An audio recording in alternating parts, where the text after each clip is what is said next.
serta nikmat kesehatan dan juga nikmat kesempatan. Sehingga apa? Sehingga berkat rahmat dan nikmat itu Allah permudah dari langkah kaki kita dan ayunan tangan kita, dan mempersatukan hati-hati kita untuk senantiasa berkumpul di ruangan ini dalam rangka melaksanakan sebuah kegiatan yang kita beri nama positif, pojok diskusi inspiratif. Nah, sekedar informasi Pak Kadis, kegiatan positif ini kita laksanakan rutin setiap bulan. Kalau bulan Februari lalu kita mengundang Bang Bobi selaku Kadispora. Nah, itu di salah satu kafe di Sungayadi. Nah, alhamdulillah pada bulan Maret ini berkesempatan yang bisa menemani kita adalah Pak Kepala Dinas Pendidikan Provinsi Riau.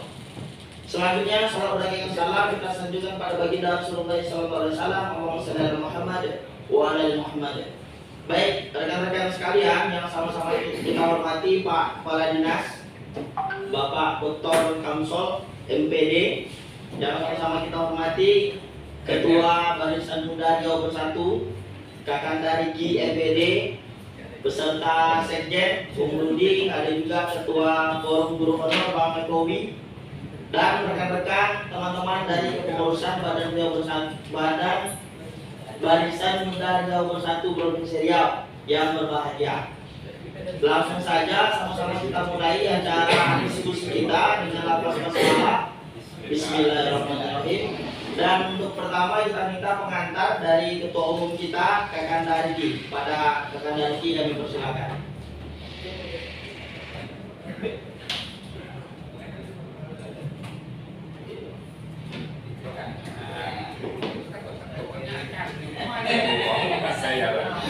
Diunilah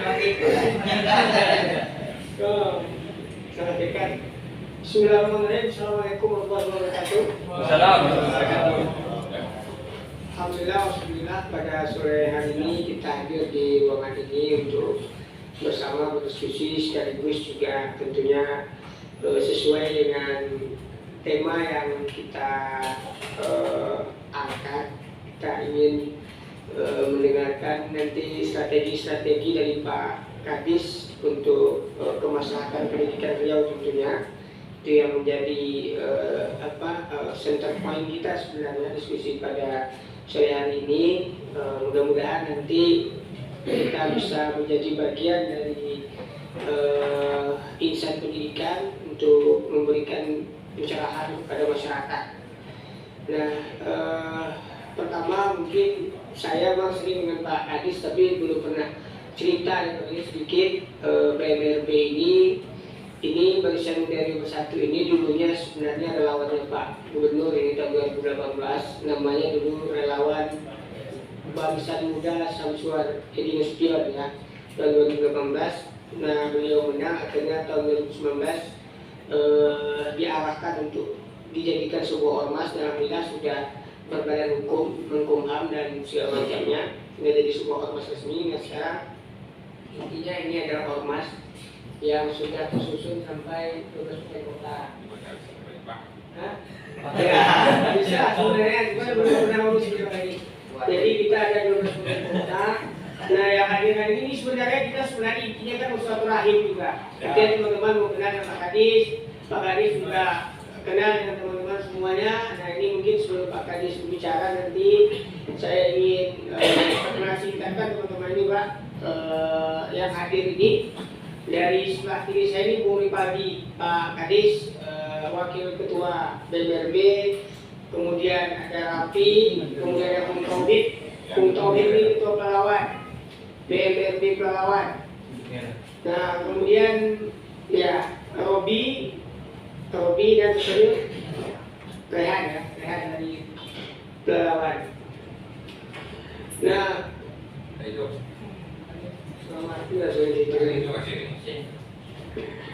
kemudian ada Bung Rudi ya, Bung Rudi BBB, kemudian ada dari organisasi lain Pak Kadis, dari EAHEN, Energi Hijau Nusantara, dan ketuanya ada Dede namanya, kemudian ya, saya belum dilibatkan. Wah, luar biasa. Nanti setelah ini bisa sudah sekali Pak Kadis. Nanti diundang kali. Bisa Pak Kadis. Kemudian ada Bung Ardo Pak, ini pengurus di BPPRB juga. Kemudian ada juga karena peserta terbatas, saya bawa juga ada dari pengurus PTK Unila. Ada gubernur mahasiswa, Dr. DPM dan kawan-kawannya, Pandu, Rahmat, ketua PEM, FK Unila. Terbatas satu aja, mau bawa yang dari UIR kemarin, peserta terbatas. Nah, kemudian ada Arman, ya, itu belas juga. Kemudian Bung Solihin, Bung Joni, kemudian Budiman dan Miko ya, Budiman dan Miko. Nah, kau Bung Eko berarti ada Kadis kan? Nah, kemudian ada Bung Sodi. Jadi intinya kita singkat saja, karena memang kita ingin nanti banyak mendapat informasi dari Pak Kadis. Kemudian nanti kita baru diskusi sehingga nanti kita punya sejenis pointer-pointer ya yang bisa saja nanti bisa kita sinergikan di lapangan. Nah itu yang kita inginkan Pak Kadis. Nanti bagaimana kita bisa mungkin dengan Pak Kadis nanti relawan-relawan ini bisa kita bersinergi. Begitu saja Bung Ripaldi. Saya serahkan ke Bung Ripaldi. Silakan. Baik, terima kasih kepada Kakak Riki yang sudah memberikan pengantar dalam diskusi kita. Kita mengangkat tema tentang pendidikan yang lebih baik, strategi itu kepala dinas pendidikan baru.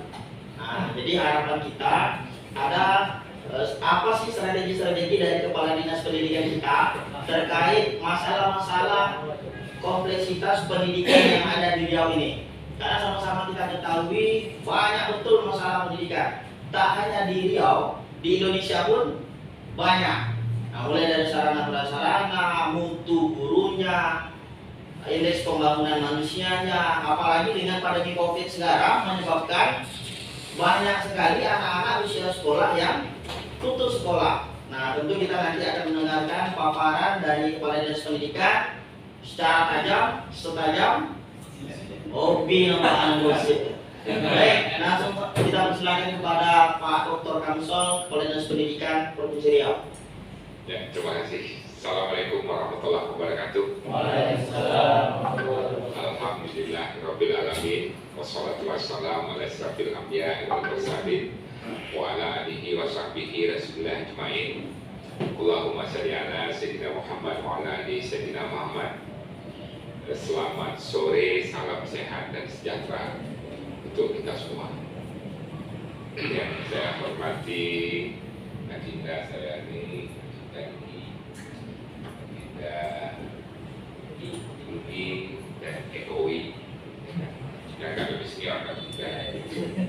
EKOI ini kalau banyak organisasinya pada table banyak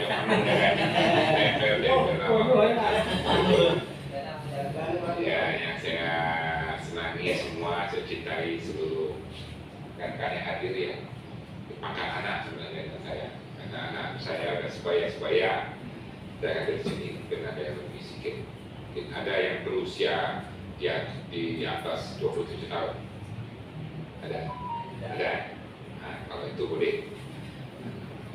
Baik, terima kasih.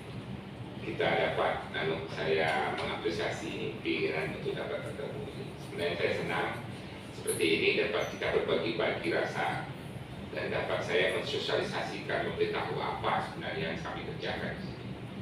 Bukan hanya menyelesaikan proyek-proyek, dan itu yang memusingkan kepala saya. Sebenarnya proyek itu hanya penunjang dari proses pendidikan. Tapi konsep pendidikan itu apa yang mau kita buat, sehingga apa yang kita butuhkan itu dia yang kita jadikan kegiatan sebuah proyek, ya kan? Bukan sebuah proyek yang menjadi paling tepat sehingga tidak tahu kita setelah ini kita beli mau kita apakan, itu banyak terjadi. Jadi saya langsung aja ya, saya bingung di era disrupsi, namanya memang era bingung. Ini namanya sekarang era disrupsi, era ketidakjelasan semua. Ya, jadi kita serba bingung. Bingungnya kita, dunia pendidikan kita inilah. Nih, kita di simpang jalan, kita berbicara teknologi yang tinggi 4.0, ya kan? Sementara apa super smart society di judul dulu. Di judul ya. Kita berbicara super smart society 5.0 di era digitalisasi 4.0, kecerdasan manusia sudah diganti dengan mesin. Bayangkanlah, apalagi yang tak cerdas. Jadi lebih pintar mesin daripada manusia. Memang betul. Kalau sisi mengawal, CCTV mengawal kan apa matanya langsung namanya ini lahir tahun sekian langsung keluar di komputer. Kalau dia ada KTP itu lebih canggih pengawasan KTP dari pengawasan manusia. Akhirnya sekarang kan security digantikan dengan monitor. Itu salah satu contoh era industrialisasi 4.0. Sementara kita bicara untuk mengejar ke sana, sementara ini kita masih memikirkan persoalan masih banyak anak yang tidak sekolah, ya kan? Masih banyak masyarakat yang belum dapat mengenal, dapat pendidikan yang layak. Sudah bersekolah juga layak. Masih banyak masyarakat kita yang putus sekolah. Mana yang nak kita capai ini dua-dua? Saya rasa nanti makan ini pun lebih bingung daripada saya lagi. Pilih jalan dengan jalan dia. Betul juga kata dia tuh, ya kan? Tapi dia lupa dalam Undang-Undang Dasar 1945 bahwa tanggung jawab pemerintah untuk memenuhi hak masyarakat mendapatkan pendidikan yang layak, yang baik. Tanggung jawab pemerintah memberikan pendidikan kepada masyarakat seluruhnya, tidak pandang dulu siapapun dia, yang namanya dia masyarakat Indonesia itu dalam undang-undang. Dia lupa mungkin atau dia tak mau memikirkan itu bahwa tujuan daripada pendidikan itu bukan membuat orang pintar, tapi mencerdaskan anak, membentuk budi pekerti berakhlak mulia. Akhir kata itu akhlak mulia yang kita bentuk. Nah itulah kalau kita bentuk kan itu dari apa pindah situ terus. Akhlak mulia itu dia society 5.0. Apa yang society 4.0 itu super smart society. Coba kita masuk aja. Nah ini baru aja. Jadi bergerak ke situ, saya di sini bergerak dengan visi misi Pak Gubernur dulu. Visi misi Pak Gubernur tujuh dia udah saya. Visinya itu menggambarkan SDM jelas di situ. Dia udah yang saya, ya SDM, peran SDM yang paling besar di situ. Karena pertumbuhan ekonomi jangka panjang saja Kanda Biru dan Solo di tahun 60 dia meneliti Amerika, 100 tahun dia meneliti. Itu sangat tergantung daripada modal manusia dan ilmu pengetahuan, pertumbuhan ekonomi jangka panjang. Modal manusia itu arti katanya human capital, ya kan? Ilmu pengetahuan itu artinya seberapa banyak mereka ada belajar, seberapa dalam ilmu yang dipelajarinya, seberapa lama dia belajar menuntut ilmu itu. Kalau orang jadi konsep daripada pendidikan, dan kalau kita melihat seperti itu adalah konsep ekonomi.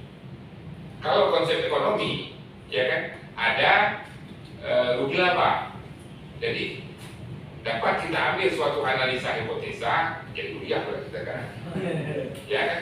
Semakin lama mereka menuntut pendidikan, semakin baik tingkat pendidikan yang tinggi. Setiap sen yang dia keluarkan akan diterimanya benefitnya sebesar lebih besar 2, 3 sampai 4 kali lipat, ya kan, dari pengeluaran yang dilakukan waktu dia menuntut pendidikan. Itu terbukti, ya kan? Itu orang yang sudah sampai kepada taraf pendidikan yang lebih tinggi. Bagaimana kalau kita di Riau? Nah, ini dia. Nah, misi Pak Gubernur jelas dia sumber daya manusia. Bagaimana kita di Riau? Di Riau semua itu target IPM. Kita tidak usah bicara IPM, itu adalah capaian kinerja pemerintah. Kita berbicara di tempat kita saja, rata-rata lama sekolah. Alhamdulillah Riau sudah 9 tahun. Bukan yang ini, yang misi satu. Tuh target-target yang terjadi. Bukan satu lagi ke depan, dikawal. Jadi IPM rata-rata lama sekolah Riau itu sudah 9 tahun lebih, ya kan? 9 tahun berarti secara akumulatif wajib belajar 9 tahun kita ada tuntas. Penduduk kita rata-rata itu bagi yang tidak sekolah tadi. Ada dibagi yang tamat SMA tamat SD rata-rata 9 tahun rata-rata SMP. Nah, target kita mengejar sampai jayakan untuk 2024 itu 9 tak berubah ya. Yang berubah itu angka kosong-kosong di depan itu aja. Kecil sedikit peningkatan. Lanjut. Prestasi kerja. Lanjut. Lanjut. Atau boleh tadi? Yang ini. Lanjut. Nah, itu dia. Itu tadi rata-rata lama sekolah kita 9 tahun.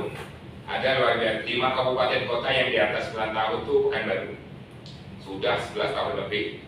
Berarti rata-rata penduduk Pekanbaru itu sudah berpendidikan minimal SMA.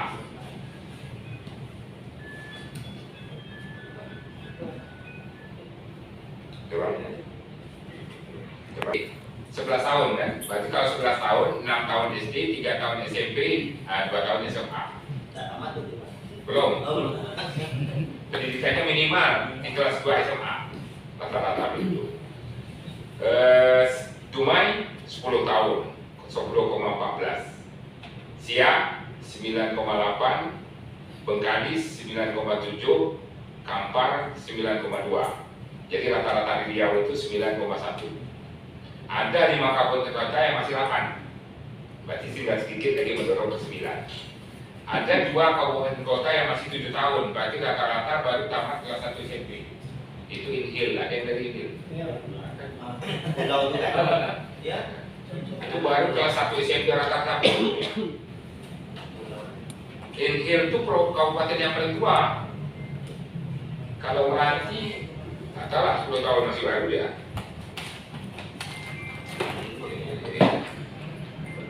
Jadi di Meranti itu 7,8, ya kan?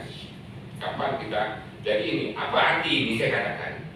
Kalau masih kita di bawah 9 tahun, di bawah 12 tahun juga, itu masih kapasitas tenaga kerja kita total dulu. Kalau buruk, berarti kan adalah kunci suatu peradaban. Semakin baik pendidikan akan semakin meningkat peradaban manusia atau organisasi. Contohnya sebuah pabrik. Dulu orang bekerja secara manual. Taruhlah bongkar muat lah. Bongkar muat sebuah kapal ya, bekerja di sebuah pabrik sepatu lah. 20 orang bekerja dengan gaji 3 juta sebulan. Akhirnya 3 kali 10 30 juta, ya kan? Kalau 20 orang 60 juta. Dan kerja manual, ada tukang lem, ya kan? Ada tukang pangklas, ya, dulu kan ada tukang jahit. Itu yang bekerja manusia. Dengan era teknologi sekarang, yang bekerja adalah mesin dan robot. Jahit nggak perlu orang lagi, ngelem nggak perlu, nafas nggak perlu, dan dia standar terus. Setiap pencet, kan, mereka lemnya standar. Kalau dia manusia ini kepala ini kurang, kalau kan sepatu kita dulu, ya kan? Dia standar, dia kontrol, ya, dia melihat Pak, titik masuk jalan. Jadi 20 orang kan cukup dipekerjakan 5 orang saja, ya kan? 5 orang saja bekerja dari pekerjaan yang 20 orang. 5 orang saja digaji 10 juta, berapa juta baru perusahaan itu mengeluarkan kos? 50 juta, masih untung perusahaan 10 juta. Jadi memang investasinya besar itu untuk membeli sebuah peralatan teknologi itu. Tapi itu kualitas hasilnya lebih bagus, ya kan? Karena apa sebabnya? Standarisasi dari mesin yang mengerjakannya terkontrol sama hasil yang dikerjakan manusia dengan dikerjakan robot, karena dikontrol melalui sistem aplikasi dengan komputer. Itu salah satu itu. Jadi mereka yang bekerja tadi 20 orang dengan gaji 3 juta, ya kan? Perusahaan mengeluarkan 60 juta. Hasilnya banyak barang yang dicek, ya kan? Kualitasnya juga tidak terjamin. Ditambah pula lagi pekerjaannya yang malas, ya. Sementara bagian tukang lem tak mogok sementara, kan? Tertunda. Ketepatan waktu produksi juga terganggu. Tapi dengan dikerjakan hanya 5 orang, ya, dengan panel kontrol saja, ya kan? 3 orang, 2 orang di panel kontrol, 3 orang di bagian-bagian tertentu untuk sebagai sirkulasi, ada juga membutuhkan manusia. Perusahaan untuk 10 juta untuk pengembangannya ke depan setiap bulan, salah satu gaji contoh. Orang yang menggaji 3 juta itu kan apa yang dapat di saving? Tidak ada, habis setiap bulan habis. Itu buruh. Nah, itu yang dinamakan kapasitas buruh. Tapi yang bergaji 10 juta 5 juta mungkin untuk pesona kehidupan, 5 juta ini dia saving itu ya, saving untuk kesehatan, saving untuk pendidikan, saving untuk hari tuanya, ya kan, refreshingnya, saving orang semakin tinggi pengetahuannya, semakin sehat ya, walaupun dia mau mengasuransikan untuk kesehatan, dia menjaga kesehatan walaupun dia punya asuransi, takut dia dengan sakit, ya kan, nah, dia pada waktu dia pergi gym, ya kan. Ada waktu dia olahraga, akhirnya nggak terpakai uang asuransi kesehatan. Ini jadi sedangkan kesimpanan suatu negara. Inilah yang jadi devisa ya negara-negara maju yang ada sekarang. Dan itu negaranya steady state, negara yang papan. Ada lagi negara yang sudah di atas itu golden state, itu Eropa. Di Belanda itu pekerja kita yang namanya pengangguran itu dapat $2.500 per bulan. Kalau dikalikan duit rupiah kita sekitar 40 juta. Itu negara namanya golden state, karena kondisi emas. Karena apa? Cadangan devisa ya tak habis-habis, makanya ada negara donor namanya. Habis duitnya, habis dikasih orang. Orang yang mengendalikan keuangan dunia itu sekarang, ya kan? Beda. Gampang aja sekarang dia mau menghancurkan dunia. Borongnya dolar habis, utang kita siapanya bisa 4 kali lipat, 6 kali lipat jumlah utang kita. Kalau sekarang 6.000 triliun, ya kan? Misalnya lah, 6.000 triliun dolar. Devaluasikan duit keuangan ini, 6.000 itu bisa jadi 15.000 dolar. Kalau dia mau main-main, macam terjadi di tahun 97. Ya kan? Itu hanya permainan keuangan. Broker-broker ini yang mengatur. Apa sebabnya? Karena ini tadi ulama kita, angka pendidikan kita masih rendah. Lanjut. Apa yang terjadi di saat ini di Provinsi Riau? Tengok tuh 27.321 anak kita yang tidak bisa melanjutkan dari SMA, SMK, SMP. Persoalan yang dihadapi apa? Persoalan geografi, persoalan ekonomi, persoalan sosial, ketersediaan SMP, SMA, dan SMK. Jadi kita mau masalah ini masalah. Dan apa yang akan kita menyelesaikan persoalan masalah seperti apa? Kita harus bangun RKB, bangun SP. Adapun RKB SP, tidak punya sepatu, anak itu tidak punya celana, dia pergi sekolah, ya kan? Tidak punya baju, tidak akan dibawa pergi sekolah. Ya? Akhirnya kita bantuan pendidikan untuk siswa miskin, masuk juga KIP gitu. Nah, sudah itu kalau yang anak itu jauh dari sekolah, di pulau itu memang tak ada sekolah ya. Mau pergi ke sekolah harus menyeberang lagi dia, menyeberang sungai, menyeberang selat, itu semacam di kebilahan ya. Apa yang mereka lakukan? Nah, itu yang harus kita cari solusi. Mungkin sekolah jarak jauh, sekolah terbuka, sekolah berasrama, atau masih pendidikan menengah. Itu untuk jalur pendidikan formal. Sementara 27.321 ini mereka akan sekolah lagi. Berarti nggak bisa masuk ke jalur yang ada ini, ke KPLK dengan daya tampung. Kemana mereka harus masukkan? Itulah dia namanya pendidikan formal, pendidikan masyarakat. Mungkin ya lewat tahun, 2 tahun, 3 tahun, masa kita harus masukkan pakai B, pakai C, pakai A. Ya kan? Itu yang harus kita pikirkan, yang harus kita pikirkan. Nah, inilah baru lahir proyeknya kan? Tadi kita perlu RKB sekian. RKB proyek tengok lagi duitnya ada tak? Pak, udah kembali lagi kan? Pak, ini ada sekolah Pak. Iya Pak. Nah, ini lagi Pak. Kemarin saya suruh bangun di sini, iya Pak. Akhirnya diprogramkan Pak. Saya laporkan, Pak. Banyak sekolah kita yang seperti ini, kayak seperti kan.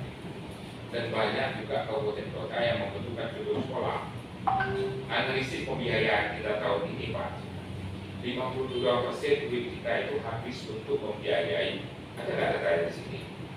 Ada ya. 52% itu ada ya. 52% duit kita itu habis untuk membiayai rutinitas, yaitu gaji guru, kolom guru.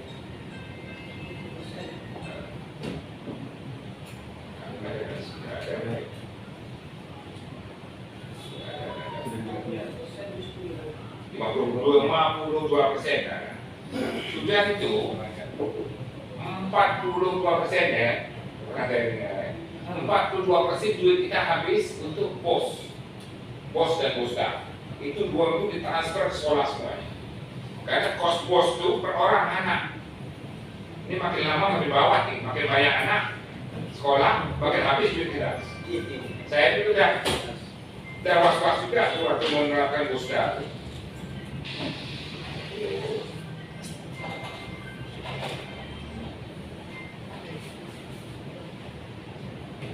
Jadi, belum sempat hampir tidak kurang di sini ya. Ya, gimana sekarang? Gimana? Berangkat ini ya? Oh, belum berangkat gitu ya.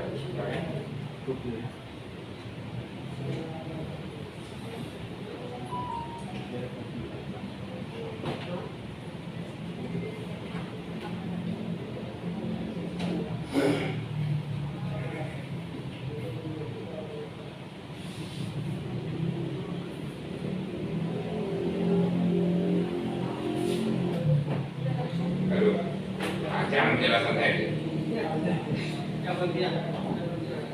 Nah, jadi ini ya gambaran, saudara. Jadi persoalan, jadi anak-anak ini mana larinya? Kebangkitan yang rumah. Ya, itu yang tugas kita ke depan, yang nggak ada. Jadi juga menyelesaikan persoalan. Lanjut dulu ya, saya buat. Lanjut lagi. Persoalan dulu salah.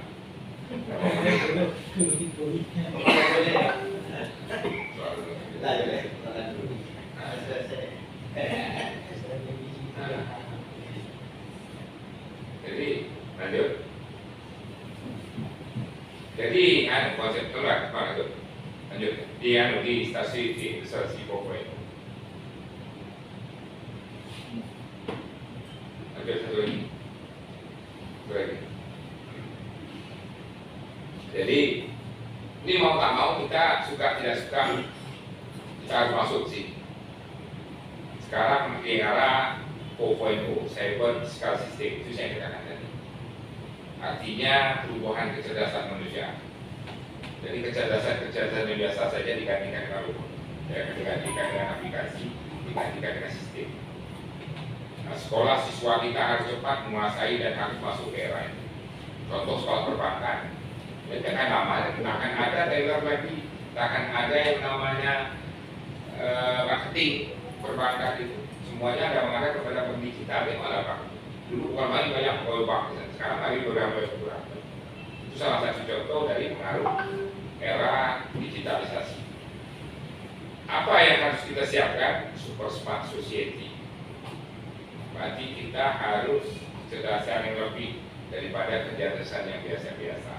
Apa yang harus dikuasai? 4 STEM, sains, teknologi, engineering, matematika. Dan mau tak mau ini kita harus masuk ke sana. Kenapa sebabnya? Pabrik sudah ada robot semua yang mengerjakannya. Manusia tak aku lagi. Manusia hanya memprogramkan menggerakkan robot.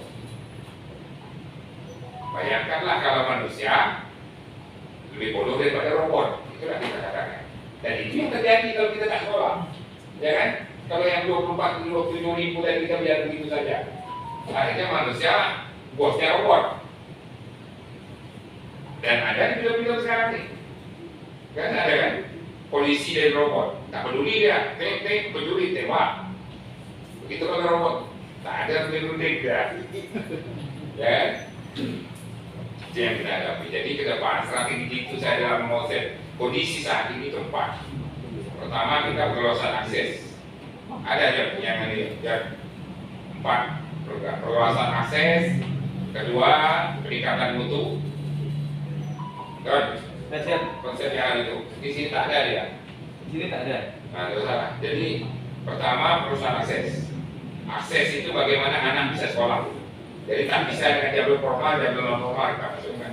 Sekolah itu tidak bisa dengan jalur reguler, kita masuk dari sekolah terbuka atau apa. Kedua, peningkatan mutu pendidik, peserta didik dan karakter itu penting. Nah, ini dia proyeksi pendidikan abad 21, karakter. Apa karakter yang harus dimiliki? Karakter moral, iman, takwa, jujur, dan hati. Kedua, karakter kinerja, kerja keras, tangguh dan bulat.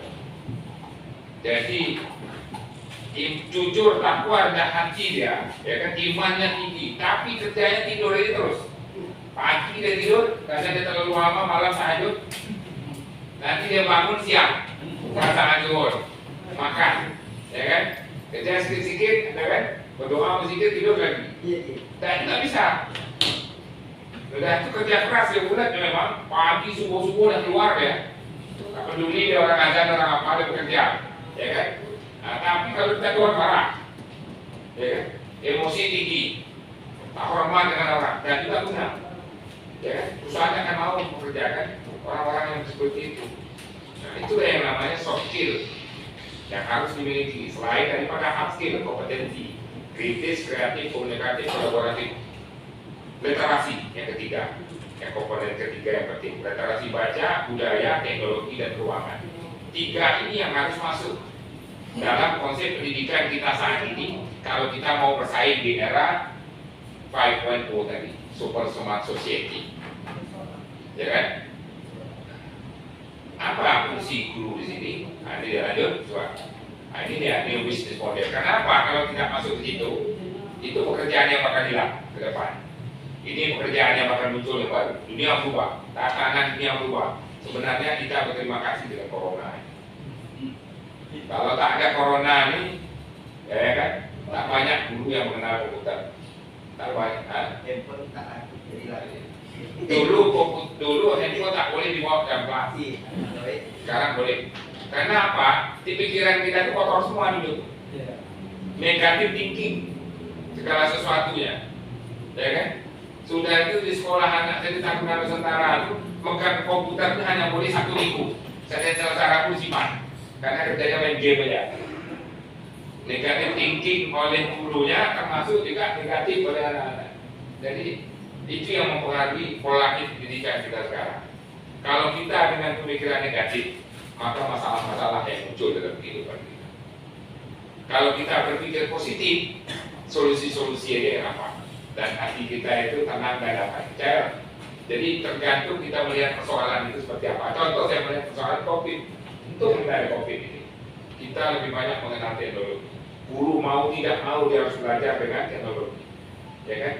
Dia harus mampu belajar mencari bahan ajarnya dengan teknologi. Anak-anak begitu juga. Akhirnya terpaksa memaksakan begitu karena kita belajar daring online.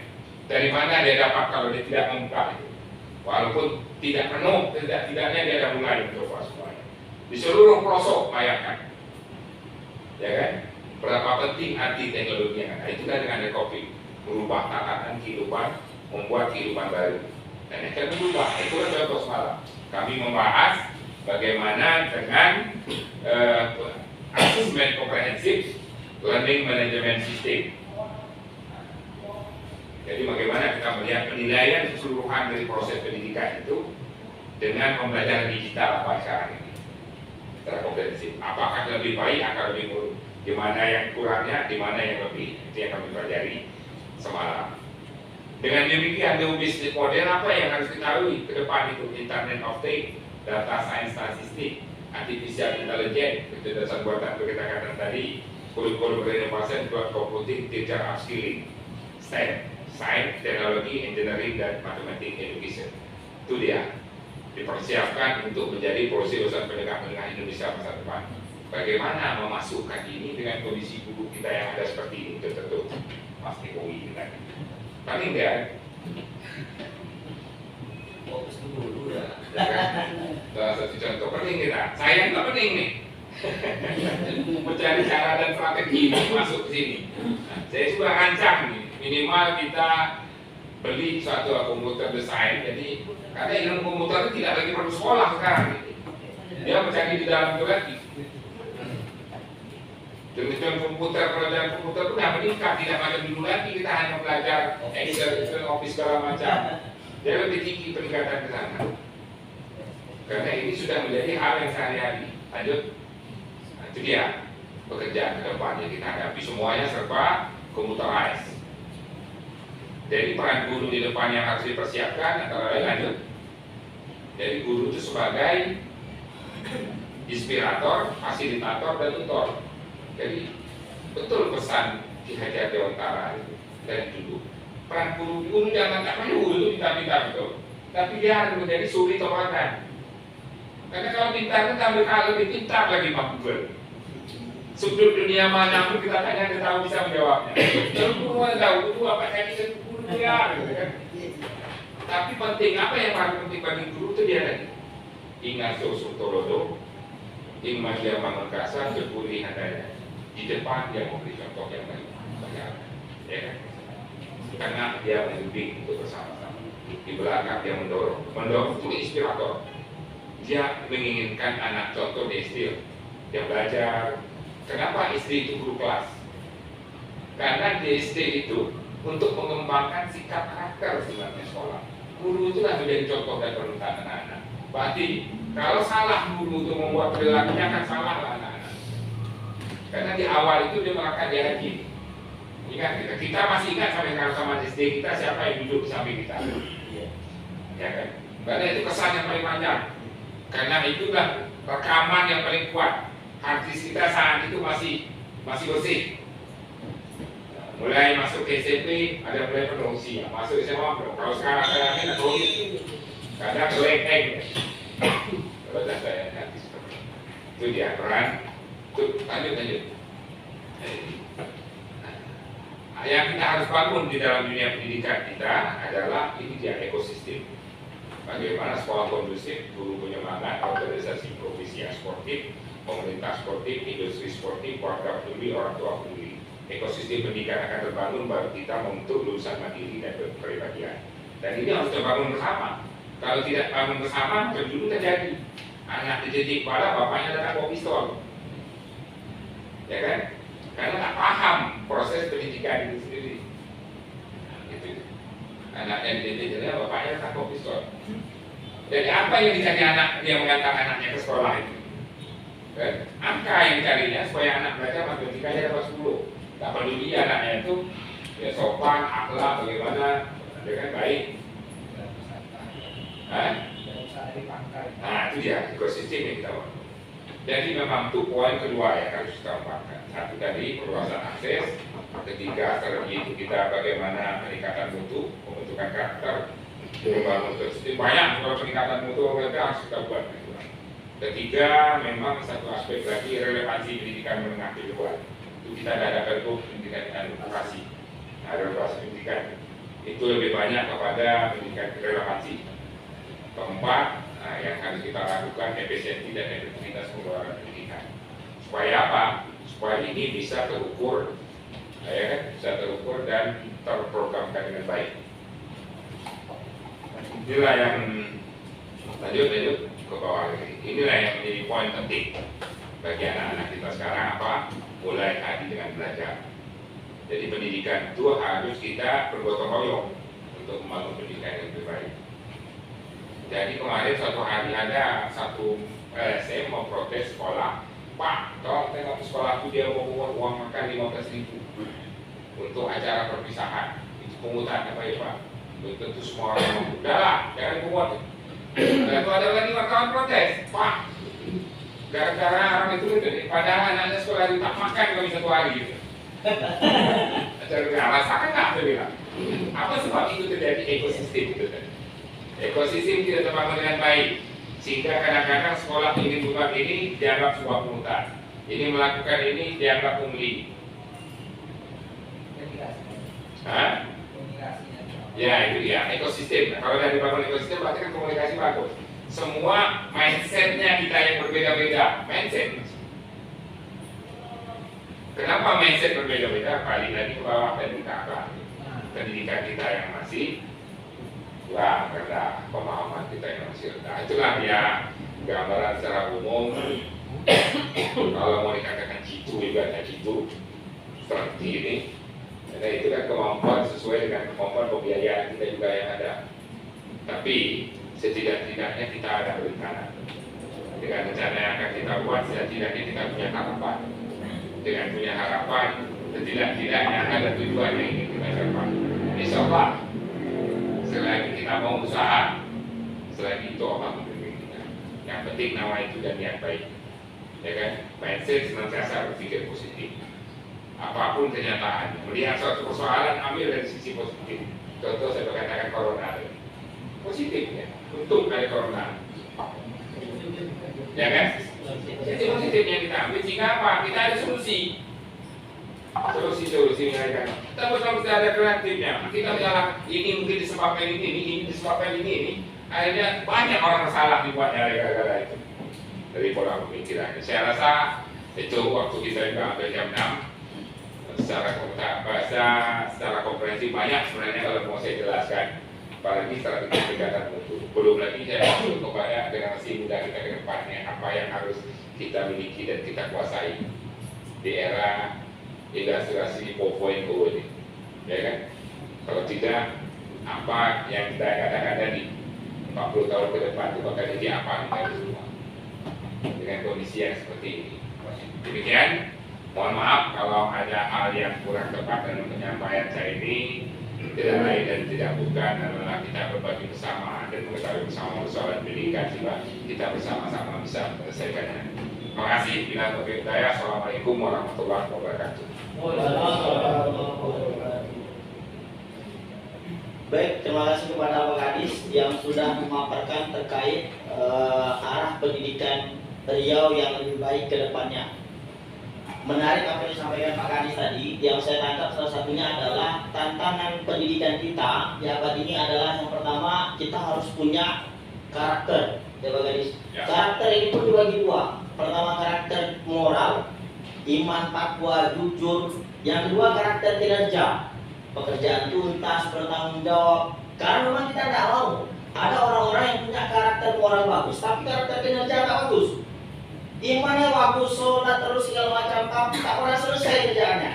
Kapirkan orangnya.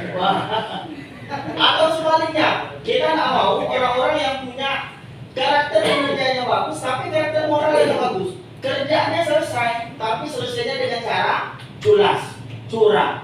Tidak mau, maka penting. Kalau kita bicara karakter, maka dia dua, karakter moral dan karakter kinerja. Terus yang kedua tadi kata Pak Kadis, kompetensi, keahlian. Zaman sekarang tidak bisa entah, harus punya kompetensi keahlian kita. Tidak bisa hanya mengandalkan ijazah kita sarjana pendidikan, terus kita ke depannya akan jadi guru. Tidak jamin juga. Terus yang ketiga tadi yang saya tangkap adalah literasi. Nah, literasi termasuklah literasi budaya, literasi teknologi dan sebagainya.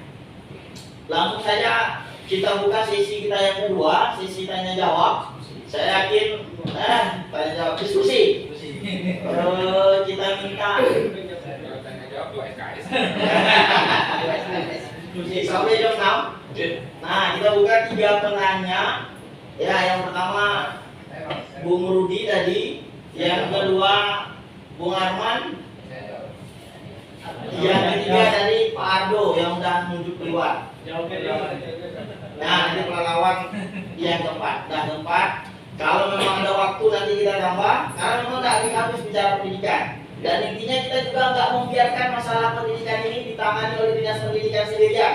BNRB siap bergandengan tangan menyelesaikan persoalan itu. Mengambil peran.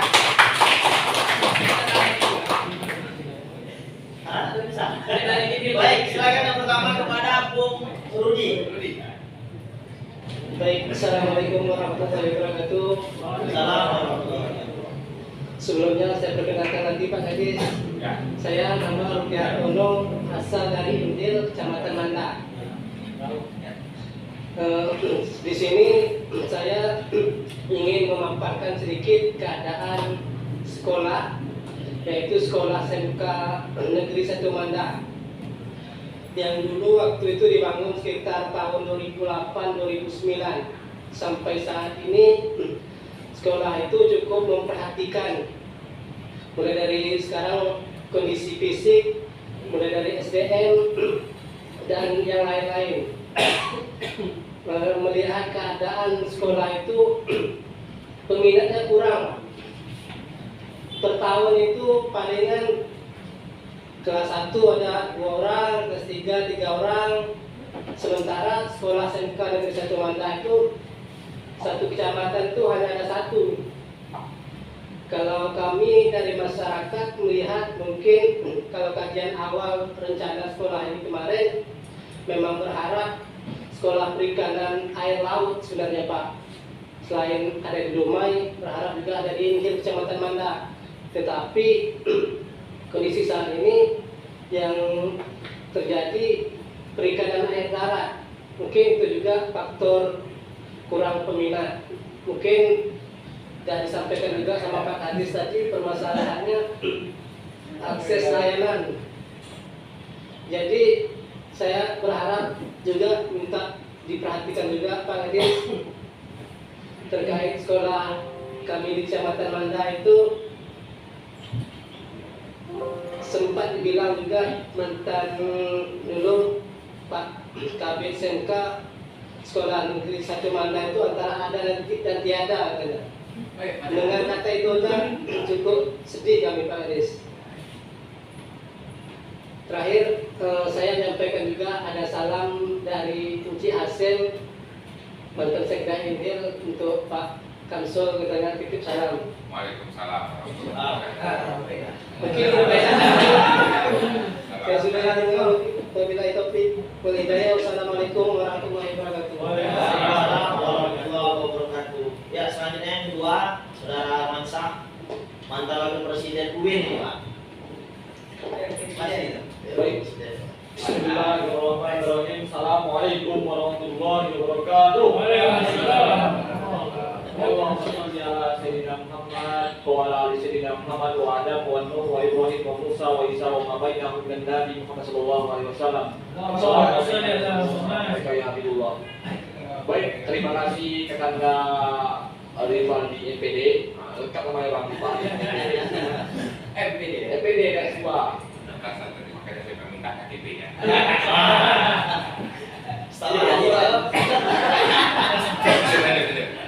Alhamdulillah, pada hari ini memang saya termasuk Pak Kadis penikmat beasiswa S2 Pemprov Riau. Alhamdulillah. Gimana?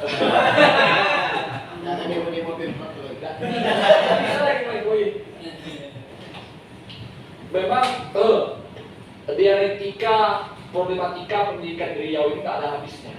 Ya. Tadi dari penyampaian komunikasi afirmasi yang disampaikan oleh Pak Kadis, memang tak ada habisnya dari zaman ke zaman ini berulang lagi. Beda modernisasi saja terjadi sebuah modernisasi. Sebetulnya ini suatu sudah menjadi skenario Allah. Bagaimana Riau ini disimbolisasikan ketika Panitia menjadi Sultan kedua 12 Panitia dalam Sultan Said Kasih Riau disimbolisasikan menjadi 12 kabupaten kota. Namun orang tak sadar ini, melihat provinsi Riau dan negeri yang tak lemah. Simbolisasi Pak Samsul menjadi gubernur Riau ada simbol matahari, simbol kejayaan. Bagaimana Pak Firdaus menjadi wali kota terbaru, simbol lagi kejayaan. Ayat saya di wahyu Allah. Tapi itu ada iklan kita lihat tadi. Iklan. Kalau Pak Kadis, Ya. Simbol kejayaan. Simbolisasi tadi. Memang bagaimana Riau adalah salah satu negeri berlahir para habib dan rasul, itu rasul dahulu. Sehingga tidak heran berapa kali orang berusaha memecahkan provinsi Riau tidak bisa kabupatennya.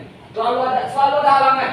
Karena simbolnya Sultan Said Kasih yang 12. untuk kemarin, Hah? untuk kemarin, Tidak bisa, gagal. Karena ini bahaya provinsi Riau ini. Bahaya itu dua provinsi Pak Indonesia ini yang sekali orang. Satu provinsi Riau, kedua Sumbar. aja. Terkait bikin provinsi Riau. Ya. Terkait pendidikan provinsi Riau. Memang permasalahan ini ketika saya SD, SMP, SMA, ini selalu menjadi permasalahan. Enggak ada permasalahan baru Bang Eko. Cuma organisasi aja terjadi. Karena para birokrat di Pemprov Riau dan sekarang nasional maupun daerah, cara mengolah birokrasi masih menggunakan logika sehingga benturan birokrasi terjadi sehingga itu ada yang menjadi skenario Allah. Dan ini sudah menjadi skenario. Nah, ini sudah jalannya, fasenya. Tapi saya lebih pada menyinggung karakter dan moral dan cara pendidikan Riau. bagaimana pendidikan moralitas dan akhlak Riau pada hari ini tidak sampai pada titik nadir perubahan yang holistik. Ya. Ini diakui Pak Kadis. Strategi-strateginya dari zaman Kadis 1 sampai sekarang Pak Kamsul alhamdulillah dipilih jadi Kadis lagi kan. Alhamdulillah saya pernah berinteraksi Pak Kadis Kamsul ketika zaman Gubernur Adi Rahman. Saya pernah berkomunikasi waktu saya berangkat di sini Jakarta. Ada kenangan pihak Kadis. Makanya ditanya tadi, Pak Kadis apa posisinya kan? Makanya saya menyaksikan pendidikan moral dan akhlak di tatanan sekolah dasar, sekolah pendidikan menengah, sekolah pendidikan menengah pertama dan menengah SMA ya, menengah atas. Ini pendidikan nasionalitas yang ditanam melalui kurikulum sehingga nggak sampai ke hati dan bukan orang.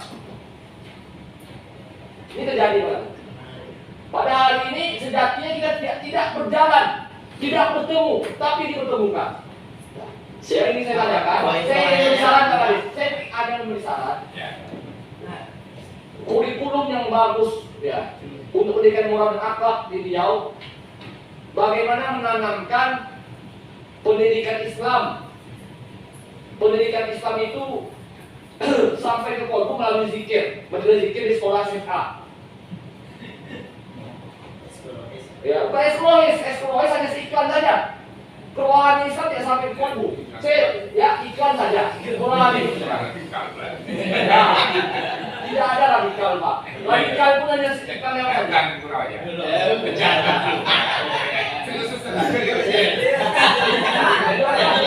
Aku biasa. Jadi sarannya kita pendidikan Islam ya. Pendidikan moralitas dan akhlak di tatanan terutama di sekolah menengah pertama dan sekolah menengah atas memang harus ada gerakan-gerakan yang diadakan suatu sekolah Islam.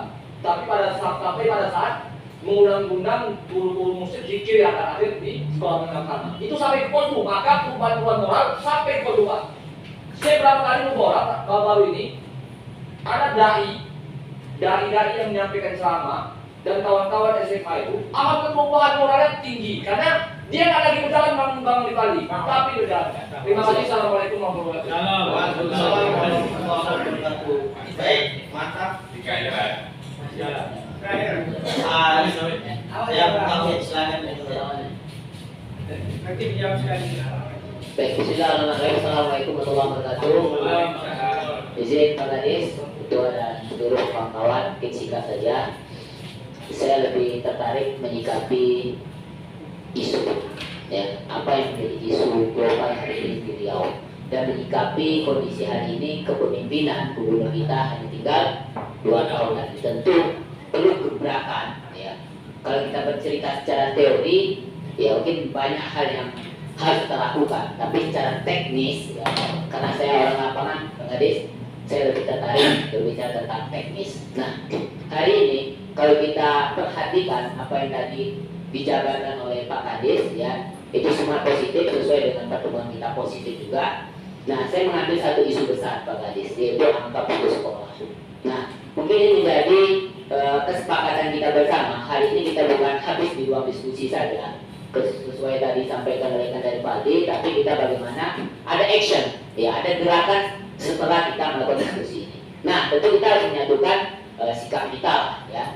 Hari ini kalau kita sepakat, kita menyatukan sikap kita mengambil isu sentral yaitu angka putus sekolah, bagaimana kita meningkatkan, ya, pendidikan di Riau ini. Nah, mungkin itu saja cukup karena kepemimpinan gubernur kita hanya 3 tahun. Tentu ini sebuah tantangan, ya, untuk kepala dinas pendidikan juga, dan kita bersama apa gebrakan yang nyata, ya, ada peningkatan pendidikan di Riau, tentunya harapan Riau lebih baik. Terima kasih. Assalamualaikum warahmatullahi wabarakatuh. Assalamualaikum. Terakhir Pak Kadis, Pak Ardo, silakan Pak Ardo. Ini menahan novelty juga sih. Silakan dulu. Assalamualaikum warahmatullahi wabarakatuh. Assalamualaikum warahmatullahi wabarakatuh. Kalau saya singkat saja Pak Kadis. Jadi mungkin apa namanya tuh, sentuhan hati nurani. Pada saat waktu Pak Ketum Rizky memberikan jadwal bertemu dengan Pak Kadis kemarin, tadi ada salah satu ketua panti asuhan menelpon bahwa mereka sedang melakukan penggalangan dana.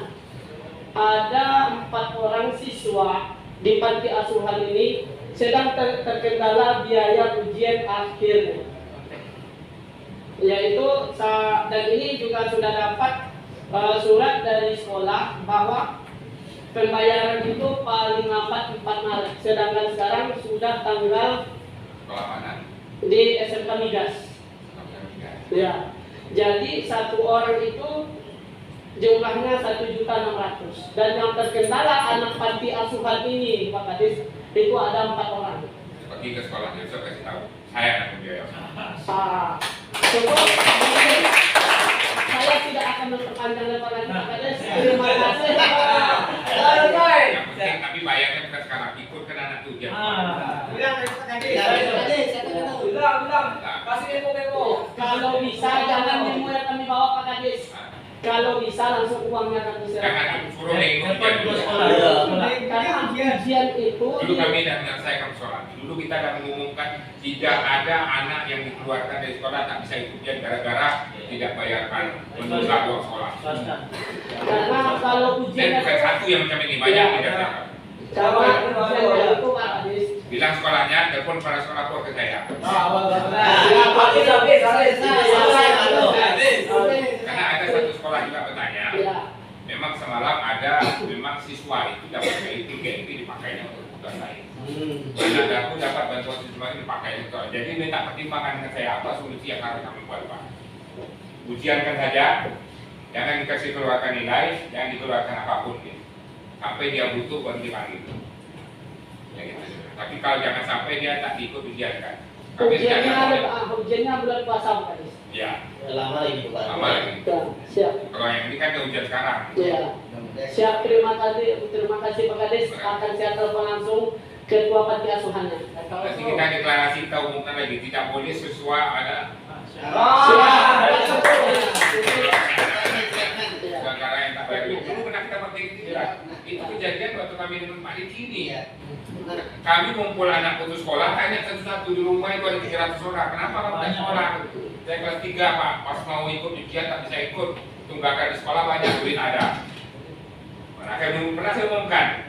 Apa yang akibat dari yang saya umumkan? Baru 2 bulan kemarin lah, baru sebulan yang lalu. Sebulan yang lalu ada orang tua telepon pada saya, Pak, anak saya ijazahnya masih tak tahan di SMK 2, ada 2 orang. Kami mendengar Pak Kamsul dari Kadisdik lagi, tolonglah Pak fasilitasi kami, malu dengan ambilnya. Karena masih ada utang enggak? Masih ada kayaknya sedikit lagi gitu kan.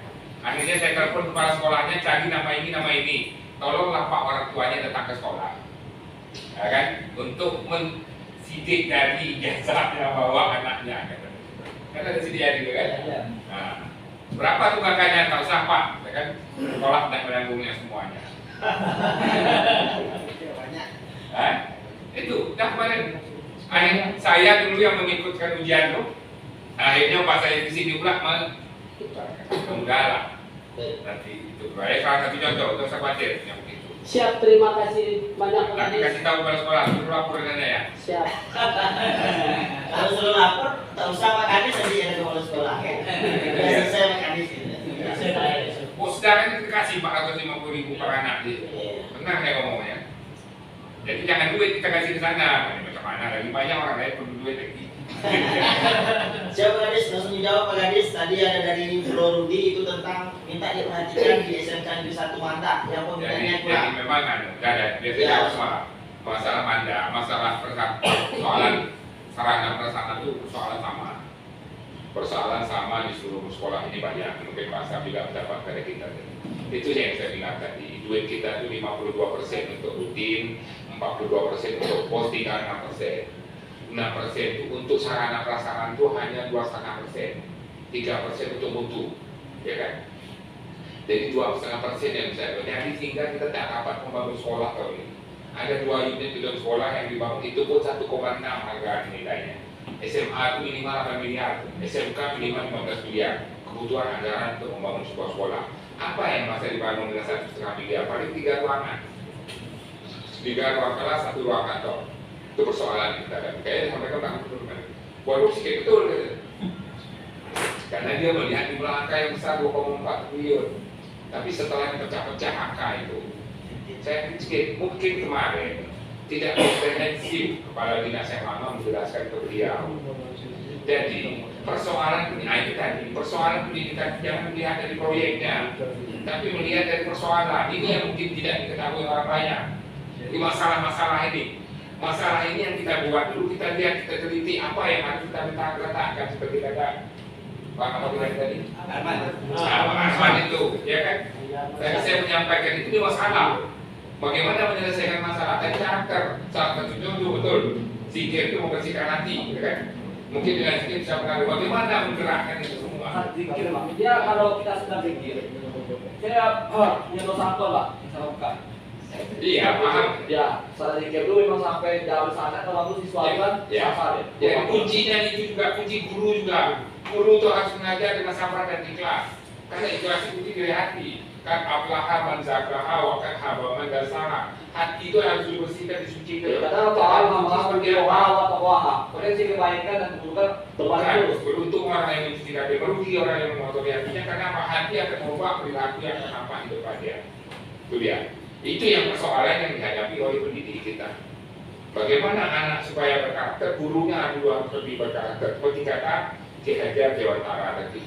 Itu yang harus kita sosialisasikan. Ini harus masif. Jadi karakter tak bisa diajarkan. Karakter harus dihabituasi, dilatih setiap hari, dibiasakan terus-menerus. Seperti kita membiasakan anak-anak kita masuk ke rumah ketuk pintu, dia masuk keluar lagi ketuk, sampai keluar sampai dia mengetuk pintu, ucapkan assalamualaikum dah, ikuti dia itu sampai ini nampaknya. Masuk ya, keluar dulu, ketuk pintu ya. Kadang-kadang kan kalau ambilnya main-main ketuk sampai assalamualaikum, keluar lagi, jawab betul. Terus diajarkan seperti itu menjadi kebiasaan. Datang kalau ada tamu, salami orang itu, salami. Nanti terbiasa, dia dah dewasa, dia datang, assalamualaikum, gitu, salam semua orang. Dan itu yang tidak dibiasakan oleh sekolah-sekolah yang menganggap hal itu biasa pede, menghabiskan waktu dan membuang waktu, ya kan? Nah, bayangkanlah dulu anak-anak di sekolah sebelum belajar itu membersihkan kelas, menyapu, menyentuh lantai. Itu kenapa? Pembentukan karakter sebenarnya. Ini sekarang sekolah sudah ada cleaning service. Malah anak yang dulu pakai masih dijemput oleh gurunya ke mobil, dibawa tasnya di bibi ke dalam kelas, rusak karakter anak itu. Ya kan? Kesederhanaan anak itu hilang, naik egonya, karena hatinya dikotori. Itu dia. Itu di pendidikan dasar. Itulah persoalan. Pak, kan sudah ada promosi, Pak. Apa yang Pak kira-kira? Apakah saya Kesadaran melatih membuang sampah, segala macam, tidur bersih. Malah dulu dihabituasi dengan lagu-lagu, ya kan? Ada lagu-lagu, bangun tidurku terus mandi, kan? Terakhir kan tidak ada menolong ibu membersihkan tempat tidurku. Itu kan karakter perbaikan itu. Macam-macam lagi. Nah, hormati guru, sayangi teman, atau tanda kamu ribut di mana? Ada kesan dalam lagu itu memiliki nilai-nilai moral yang menghabituasi dia, yang selalu dia akan melakukan itu kebaikan itu. Ini yang hilang nih, karena mungkin dianggap menghabiskan waktu, ya kan? Kerjanya sepele, ya kan? Apalah gitu kan? Anak saya juga gitu. Apalah kerja begini? Kalau nggak tahu masuk ya, ya kan? Tapi dengan kebiasaan itu akan berubah. Itu yang penting. Bagaimana cara menerapkan itu, bangun ekosistem bersama itu. Berat memang kalau ini dilakukan sendiri. Siapa yang tahu? Apa? Izin Pak Kadis terkait tadi, kalau tambah kurikulum, kami masyarakat Manda itu sebenarnya berharap SMK itu kemarin itu SMK perairan air laut. Kalau dirubah bisa Pak. Jadi gini, kalau sebenarnya tidak harus saya pikir. Dan potensinya memang potensi luas laut itu kan ada sekitar 6 juta Ini SMK sekarang. apa? SMK. SMK. Kalau perubahan program itu bisa aja tergantung diusulkan. Tapi siswanya bukan 3 orang. Sekarang ini udah ada sekitar 40 kena buka kelas jauh di Desa Baras. Kalau dulu segitu lah. Negeri. Kabupaten bilang cerita-cerita dengan orang kabupaten itu sekolah tingkat provinsi katanya. Ya. Iya. Iya memang SMA SMK seperti sekolah provinsi. Kalau nanti dengan KB SMK kita itu teknis tuh. Kalau terkait teknis, siswa sering melaporkan masalah kepsek yang sering potong dana PP. Hah? Sering juga terjadi. Apa ya? Dana PDB. Ya mungkin itu ada persoalan yang terjadi. Mungkin dia pergi ke kota mencairkan UPP, Nah, ya kan? Kadang dia perlu ongkos pula. Besar biaya untuk minyak. Ya, itu dia. Kadang-kadang serba salah dia. Kalau tak itu tak hidup. Banyak memang paham kan? Sudah kita paham hal ini. Iya lah. sah-sah saja. Dan ya, bukan saksa. Bukan saksa, ya saksa sebenarnya. Hah? Tak sah, kita boleh memang. Tapi itu kondisi, itu yang saya katakan, kondisi persoalan geografis daerah kita. Tak ada bank yang bisa sampai ke sana, ya kan? Dan sekolah masyarakat masih jauh-jauh, sehingga pakai siswanya lebih banyak di kelas jauh. Itu artinya apa? Salah meletak pembangunan sekolah itu sebenarnya, dan salah meletak program penyusunan itu. Karena apa? Karena tidak direncanakan dengan baik dalam menyusun perencanaan itu sendiri. Memang mengelola pendidikan ini kalau melihat dari aspek anggaran senang, tapi kalau melihat dari aspek program, pernah seorang teman saya sudah cegah, jadi saya dipanggil untuk uji kompetensi. Dipinjamlah bahan saya, Pak, pinjamlah bahan saya Pak. Untuk apa kau? Saya nanti mau ikut asesmen pada dinas pendidikan nanti, kosong. Nah ini dia, saya kasih. Bingung dia, aplikasinya apa Pak? Sudah cuma gimana menurut Pak? Wih, menjelaskan, membaca aja payah. Bagaimana menjelaskannya Mas? Jadi yang kau pikirkan di pendidikan itu proyeknya aja banyak. Iya Pak, ada kan? Proyek itu lahirnya dari mana? Ya kita tinggal buat aja lah Pak, ada lokal dibuat lokal, ada labur dibuat labur, gitu kan? Nah, ada sekolah dibuat sekolah. Nah, padahal kita bergerak di sini apa sebenarnya yang dibutuhkan? Nah, tadi kita ada alternatif kan? Kalau macamnya ada tadi, mungkin tidak perlu OSP, cukup kelas jauh, ya kan? Cukup sekolah terbuka atau SMK kecil yang bisa berafiliasi langsung dengan lingkungan sekitar. Nah, itu dia. Karena kita melihat dari aspek apa? Aspek perencanaan dan kebutuhan program kan? Di situ tadi saya lupa nyampaikan tadi salam dari pimpinan UITU sekalian. Betul saya mengabdi di sana. Tadi salam oleh Pak WN2 masuk Z. Kalian pernah jadi dekan terbiah dulu sana. Oh iya. Nah, Waalaikumsalam. disuruh main kui Pak Kadis. Oh iya, terima kasih. Itu datang dulu ya. Banyak. Apa tadi? Ya, jadi memang tadi itu ada gambaran. Jadi itu yang mau kita susun ke depan. Alhamdulillah semalam Kopda dan undang saya. Jadi agak ringan juga saya. Kalau enggak nih kelamu saya ini mau ngajak Riki bagaimana mulai jadi Kopda kemarin. Pak Gubernur tanya Kopda, sudah masuk ya program-program bagaimana penanganan kartu sekolah? Belum ada sama Pak. Belum ada Pak masuk ke sana. Saya telepon Pak Kopda. Pak Gubernur kemarin nanya saya, apa aksi Kopda? Jangan begitu kan. Kalau besar mana kartu sekolah? Jadi kita perlu dapat bersama nih Pak Gubernur. Iya kali tunggu, kan? Itu kan diundanglah saya. Jadi karena di sana kan banyak orang-orang, ya orang kanan kan tak berurusan, dia hanya urusan dengan perencanaan aja.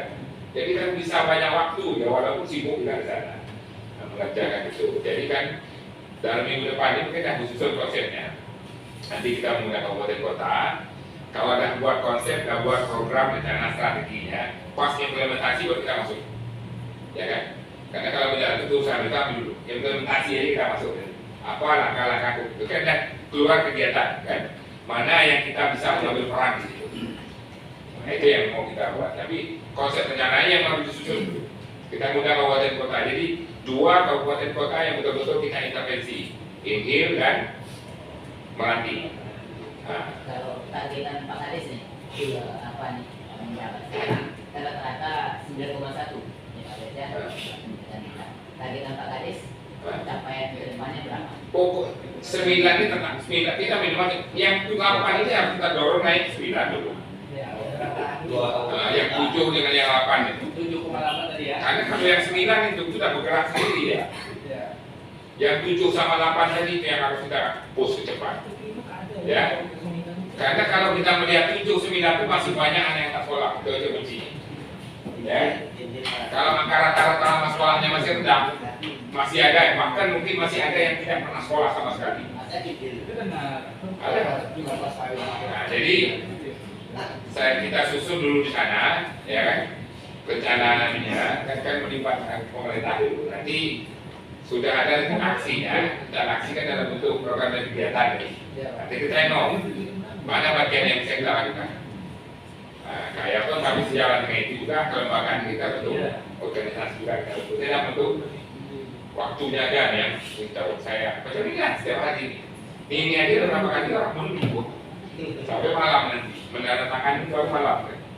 Mudah-mudahan saya rasa kita tidak putus semangat, ya kan, kita optimis itu dan berpikiran positif Bersama-sama, gotong royong. pendidikan. Ya, saya rasa itu aja ya. Itu mungkin ada waktu senggang, mungkin nanti minimal lah ada clue-nya sedikit nanti saya ambil, kita diskusi clue-nya dari hasil yang di luar Kopda. Pak, jadi Pak Kadis apa lagi? Sedikit. Ya. Perkenalkan Pak Kadis, Assalamualaikum warahmatullahi wabarakatuh. Nama saya alumni S1 Milat, S2 sekarang di pendidikan Undri, Pak, lagi masuk terakhir. Jadi menarik ini literasi. Jadi terakhir, ini saya langsung to the point, Pak ya. Jadi kayaknya dari temuan saya terakhir di Pekanbaru, Pak, ini ada temuan update itu tenaga pendidik kita itu kan kurang online ya. Jadi kayak LKPD itu ke depan ini harus di online kan, Pak? LKPD. RKPD. Iya, LKPD. Jadi dijadikan di LKPD. Dan kebetulan saya HR ini, saya lagi kemarin untuk tim saya untuk IT. Di ke depan itu yang harus bisa konsisten di IT itu, Pak. Karena itu harus penting, Pak. Organisasi itu kan Merdeka Belajar kan ada organisasi penggerak di situ kan. Nah, ini saatnya organisasi dilibatkan di sini, Pak. Mungkin itu dari saya. Ya. Saya tutup. Assalamualaikum warahmatullahi wabarakatuh. Salam. Ya, nanti sesuai dengan proporsinya. Siap. Terlibat semua di situ. Baik, terima kasih pada Pak Kepala Dinas Pendidikan Provinsi Riau, Pak Dr. Kamsol yang sudah mau meluangkan waktu hadir tengah-tengah bersama kita, yang pastinya kita tahu di tengah-tengah kesibukan beliau ya. Dan berikan aplaus buat beliau. Kita akhiri dengan hamdalah. Assalamualaikum warahmatullahi wabarakatuh. Untuk sama.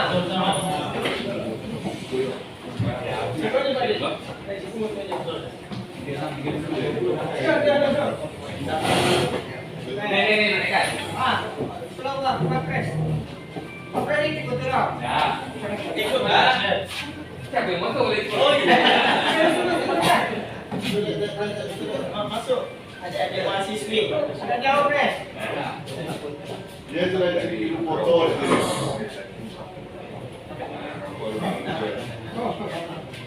Depan. Semua ini. Oke, 1, 2, 3. Lagi. Literasi lah. LL. Penting. 2. Oke. Nampak, Pres. Nambah. Ada jembat ini.